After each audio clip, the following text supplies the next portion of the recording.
અમરેલીના જીવાપરા વિસ્તારમાં રહેતા બાલવી સૈયદ જ્ઞાતિના સૈયદ ગુલામ રસૂલ પીરમિયા દ્વારા અમરેલી સિટી પોલીસ સ્ટેશન ખાતે એક લિખિત ફરિયાદ રજૂ કરવામાં આવી છે.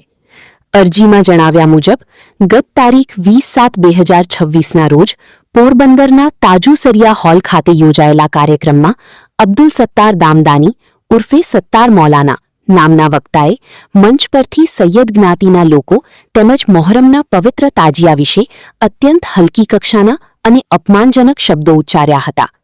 આ વિવાદિત પ્રવચન સોશિયલ મીડિયા પર વાયરલ થતા સૈયદ સમાજની ધાર્મિક લાગણી દુભાઈ છે.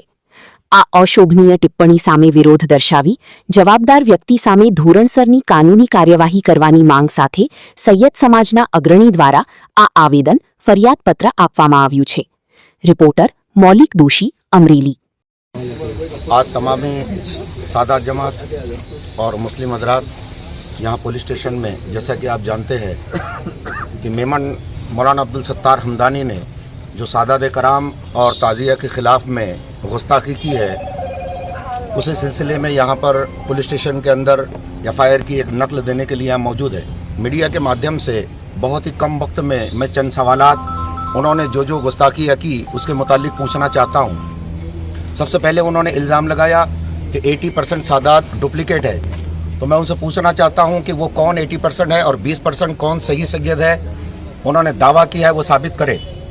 मेरा सवाल नंबर 2 उनसे ये है कि उन्होंने अपने बयान के अंदर ये कहा कि सादात फिस्क फजूर करते हैं, गुनाह करते हैं, शरीयत का इल्म नहीं है, नमाज नहीं पढ़ते हैं, हिजड़े हैं, ये कहकर सादात कराम की गुस्ताखी की है। तो क्या शरीयत के अंदर जो फिस्क फजूर और जो फासिक सैयद है, नमाज नहीं पढ़ता है, शरीयत का इल्म नहीं है, ऐसे सैयद की ताज़ीम की जाएगी कि नहीं की जाएगी, शरई तौर पे वो साबित करे। फिर उसके बाद उन्होंने ये सवाल पैदा किया कि आला हज़रत फाजिल बरेलवी ना होते तो सैयदों की कोई ताज़ीम ना करता, ये आला हज़रत का सदका है, वरना ये पावली के भाव में बिकते ये अल्फाज इस्तेमाल किए। मैं उनसे पूछना चाहता हूँ, आला हज़रत को इस दुनिया में आने के लिए कितने सौ साल हुए और उससे पहले सैयदों की ताज़ीम होती थी या नहीं होती थी? सहाबा कराम की जमात, ताबईन की जमात, औलिया कराम की जमात, इमामों की जमात ने सैयदों की ताज़ीम की है या ना की है, वो शरई तौर पर साबित करे। उसके बाद उन्होंने एक सवाल और पैदा किया कि जाहिल लोग सैयदों का हाथ चूमते हैं और नज़र नियाज देते हैं। सैयदों का हाथ आलिम भी चूमते हैं, मुफ्ती भी चूमते हैं, मुहद्दिस भी चूमते हैं।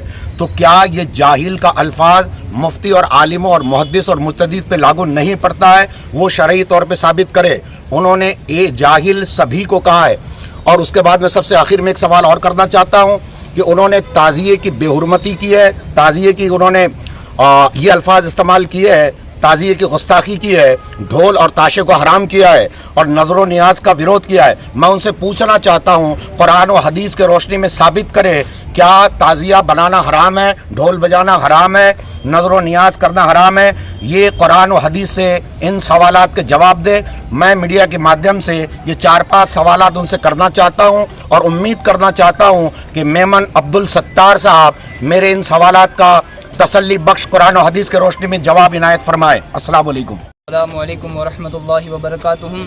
तारीख 20/7/2026ના રોજ પોરબંદર તાજુસરિયા હોલમાં સત્તાર હામદાણી કરીને જે મૌલાના છે તે સાદાતે કિરામ અને તાજિયાદારી વિશે જે ખરાબ ટિપ્પણી કરેલ છે તે કદી સ્વીકારવામાં આવેલ એમ નથી.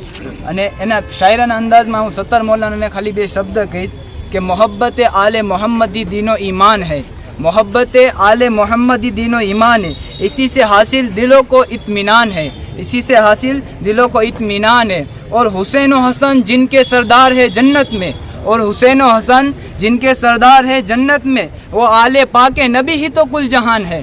अने रही बात ताजियादारी की, तो उस मौलाना को मैं शायराना अंदाज में ये भी कहना चाहता हूँ कि मिट गए मिटते हैं मिट जाएंगे आधा तेरे, मिट गए मिटते हैं मिट जाएंगे आधा तेरे, न मिटा है न मिटेगा कभी चर्चा हुसैन का, न मिटा है न मिटेगा कभी चर्चा हुसैन का। आज रोज सिटी पोलीस स्टेशन में PI साहेब ने अमे फरियाद आपेल से कई तारीख 20/7ના રોજ અબ્દુલ સત્તાર હામદાણી મૌલાના સાહેબે સૈયદ સમાજ તથા મોહરમના તાજિયા વિશે અભદ્ર ટિપ્પણી કરેલ છે।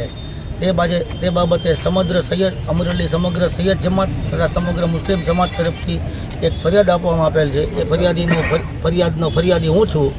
તમામ સૈયદો તથા મુસ્લિમ સમાજના સહકારથી એમને ફરિયાદ આપેલ છે.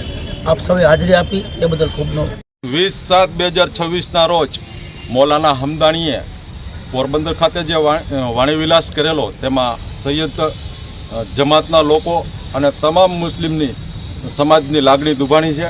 તે અનુસંધાને અમે તમામ મુસ્લિમ સમાજ, સૈયદ જમાતના આગેવાનો, મુસ્લિમ સમાજના આગેવાનો બધા આજરોજ અમરેલી સિટી પોલીસ સ્ટેશનમાં હમદાણી વિરુદ્ધ એક ફરિયાદ દાખલ કરવા આવેલા છે અને ફરિયાદ વહેલી તકે ફરિયાદ થાય એના માટે અમે સાહેબને રૂબરૂ મળી અને સાહેબને વાત કરી કે આ માણસ સામે સખતમાં સખત કાયદાકીય ગમે એટલા વધુ મજબૂત પગલાં લેવાય એના માટે અમે સાહેબને રજૂઆત કરી અને સાહેબે અમારી રજૂઆત સાંભળી અમને આશ્વાસન આપ્યું કે અમે વહેલી તકે આની સામે કડકમાં કડક પગલાં લેશું. અમે સમસ્ત મુસ્લિમ સમાજ, સમસ્ત સૈયદ જમાત બધા પ્રતિનિધિઓ અહીંયા હાજર છે. એ પોરબંદરની અંદર થોડા દિવસો પહેલાં એક પ્રોગ્રામ થયેલો, જેની અંદર સત્તાર મૌલાના અને એક પેલો હસનૈન કરીને એક છે મૌલાના, એ બંને બહુ વાણીવિલાસ કર્યો. ખાસ કરીને જે છે એ એના માટે કુરાનમાં પણ આવ્યું છે કે એનું માનપાન જાળવવું. એના માટે બહુ હલકી કક્ષાના જે આપણે સાંભળી ન શકીએ એવા શબ્દો એણે વાપર્યા અને આ રીતે સમાજની અંદર વિભાજન થાય એવી એણે આ બધી પ્રવૃત્તિ કરી છે. સમગ્ર સૌરાષ્ટ્રની અંદર નહીં પણ પૂરા ભારતની અંદર આ ફેલાણું છે અને બધા લોકો આના વિરોધ કરે છે. સારી સારી મોટી ખાનકાઓએ પણ આ વિરોધ દર્શાવ્યો છે. તો અમે આ વિરોધ માટે અહીંયા આવ્યા છીએ અને એમને આ કડકમાં કડક સજા થાય, એક દાખલો બેસે તો કોઈ બીજો આપણે આવી રીતે ન આગળ વધે, આવી કોઈ ખરાબી ન કરે. અને આ લોકો બધા દેશદ્રોહી પ્રવૃત્તિવાળા છે, જેનો તમે ભૂતકાળ જોશો. હમણાં કીધું એમ 1992માં ગોસાબારામના અંદર, RDXની અંદર અને ખુદીભાઈ સત્તાર મૌલાના જે છે એ ટાડાની અંદર જઈ આવ્યા છે. એટલે આવી કટ્ટરવાદી વિચારસરણીને ઉગતા ડામીએ અને જે મુસ્લિમ કોમને આવા જે સમજો કે 0.5% લોકો જે દાગ લગાડે છે તો એ દાગ ન લાગે એના માટે અમારી ખાસ સાહેબને, પોલીસ ખાતાને પણ વિનંતી હતી કે એક દાખલો બેસાડી કડકમાં કડક સજા થાય એવા કાગળો તૈયાર કરી અને અમને એક સંતોષ